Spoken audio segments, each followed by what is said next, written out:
Have we ever gone through certain things in life and then we are like, we want to know the reason why we are suffering, like right now? Why is this happening to us?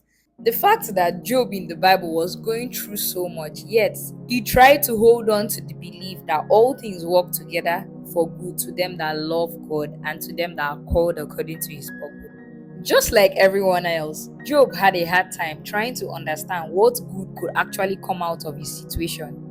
He did not know how long God will make him endure the suffering, pain, and shame, and when good things were going to start happening to him. At some point, he even doubted that any good thing would come out of his situation. Oftentimes, we feel impatient in the face of challenges, adversities, and pain and suffering. We want God to tell us, like, what is the reason of our suffering right now? Why are we going through this?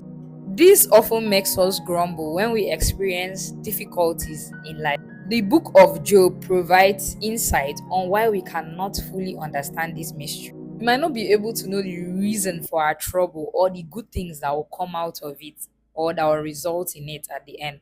But one thing we should focus on is that God is working behind the scenes and that God sees us and He is invading us.